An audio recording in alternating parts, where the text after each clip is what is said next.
Coding and decoding के ऐसे question जिनमें कोई स्पेसिफिक रूल या पैटर्न इस्तेमाल नहीं होता है। Hi everyone, welcome back to my YouTube channel.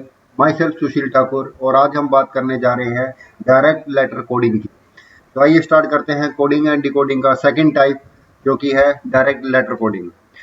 पिछली वीडियो में हमने बात की थी types of coding and decoding. तो हमने 7 टाइप के कोडिंग एंड डिकोडिंग के 7 टाइप हमने पढ़े थे उसमें। तो पहली वीडियो में हमने जो डिस्कस किया था लेटर कोडिंग का, अब आज इस वीडियो में हम डिस्कस करने जा रहे हैं डायरेक्ट लेटर कोडिंग का। तो दोनों में सबसे पहले हम डिफरेंस देखते हैं कि क्या डिफरेंस होता है लेटर कोडिंग और डायरेक्ट लेटर कोडिंग में। What we have studied till now was rule coding, in which letters were assigned to codes according to a set pattern or rule. So one needs to detect this hidden rule to decode a message. अब तक हमने जो पढ़ा वह नियम coding है, जिसमें अक्षरों को एक निश्चित पैटर्न या नियम के अनुसार कोड दिए जाते हैं। इसलिए किसी संदेश को डिकोड करने के लिए इसमें छिपे हुए नियम का पता लगाना होता है। But in direct letter coding, particular letters are made code for particular letters without there being any set pattern. लेकिन इस प्रत्येक कोडिंग में किसी निश्चित पैटर्न के बिना विशेष अक्षरों के लिए कोड बना दिया जाता है। इस टाइप के क्वेश्चन में हम दिए गए क्वेश्चन को ध्यान से पढ़कर पहचान सकते हैं, क्योंकि इसमें दिए गए हिंट और पूछे गए क्वेश्चन के शब्द में सेम अल्फाबेट्स होते हैं, केवल उनके अल्फाबेट्स के लिखने का ऑर्डर आगे पीछे होता है। आइए देखते हैं पहला question. In a certain code O is written as E, A as C, M as I, S as O, N as P, E as M, I as A, P as N and C as S. Then how will companies be written in that code?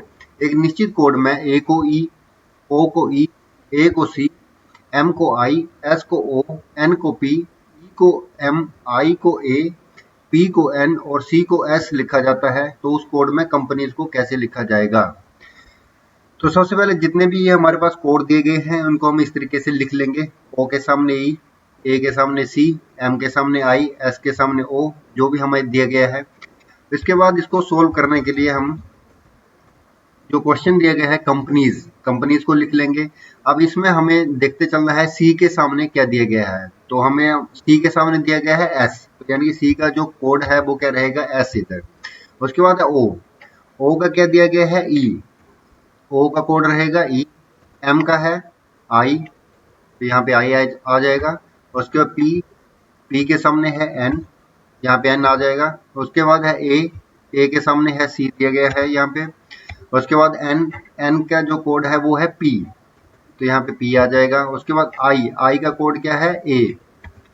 उसके बाद है E का code क्या है, M। उसके बाद है S का कोड क्या रहेगा, O, तो यहाँ पे O आ जाएगा। तो हमारा जो आंसर है SEINCPAMO, option C is the correct answer. Next question है, is the word earth is written as QPMZS in coded form. How can hurt be written following the same coding? यदि शब्द अर्थ को कोडित रूप में QPMZS लिखा जाता है तो उसी कोड का अनुसरण करते हुए हर्ट को किस प्रकार लिखा जा सकता है? तो आप इसमें देख सकते हैं सीधा सीधा कि अर्थ में जो अल्फाबेट्स आ रहे हैं वही हर्ट में हमारे अल्फाबेट्स आ रहे हैं, यानी कि ये डायरेक्ट लेटर कोडिंग का क्वेश्चन है। इसके अलावा जो हमारे पास अर्थ की कोडिंग दी गई है वही को अल्फाबेट जो है हमारे ऑप्शंस में भी दिखाई दे रहे हैं। तो इसको हम सबसे पहले लिख लेंगे, अर्थ के जो भी लेटर्स हैं उनके क्या क्या कोड हैं, इस तरीके से लिख लेंगे हम इसको। उसके बाद हमें क्या निकालना, हर्ट का सबसे पहला है H, तो H के सामने क्या आएगा, S, तो यहाँ पे S लिख दिया हमने। उसके बाद E के सामने क्या दिया गया है, Q, तो Q आ जाएगा। उसके बाद है A के सामने है P, तो यहाँ पे P लिख दिया। R के सामने क्या है, M, तो यहाँ पे M आ जाएगा। उसके बाद T के सामने क्या है, Z, तो यहाँ पे Z आ जाएगा, QPMZ। तो ये आंसर है हमारा, यानी कि option D is the correct answer. Next है, in a coding system pen is written as NZO and work as CTSL. How can we write prank in that coding? Coding system में pen को NZO और work को CTSL लिखा जाता है, उस coding में हम प्रैंक को कैसे लिख सकते हैं? तो इसमें दो हमारे पास हिंट दिए गए हैं और एक प्रैंक हमसे क्या है पूछा गया है, प्रैंक शब्द का क्या कोड रहेगा।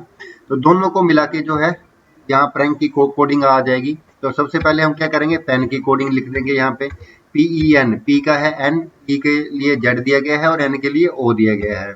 उसके बाद है B के लिए C दिया गया है, A के लिए T है कोड, R के लिए S है और K के लिए L दिया गया है। उसके बाद हम प्रैंक को लिखेंगे, तो यहाँ से हम प्रैंक का कोड जो है वो निकाल सकते हैं। P का कोड क्या जाएगा N, यहाँ से N आ गया। उसके बाद R का कोड है हमारे पास S आ जाएगा। उसके बाद A का जो कोड है वो T आ जाएगा। उसके बाद है N का कोड क्या है O आ गया यहाँ पे। उसके बाद K का कोड है L, तो यहाँ पे L आ जाएगा। तो ये हमारे पास आंसर आ गया SNSTOL, यानी कि option B is the correct answer. Next है in a code language Stark is written as LBFMG and mobile is written as TNRSPJ. How is blame written in that code?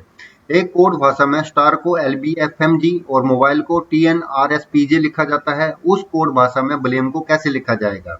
उसके बाद next question है if R is denoted by N, D is denoted by T, I by U, O by I, E by R, T by UO, U by D, N by O and C by E, then how will the word introduce be written?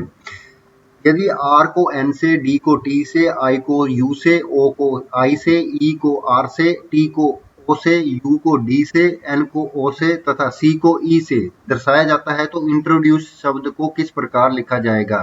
तो ये practice के लिए है, तो इसका practice करके comment में अपना आंसर जरूर बताएं। अगर आपको वीडियो अच्छी लगी हो तो लाइक करें, शेयर करें, सब्सक्राइब करें। Thank you.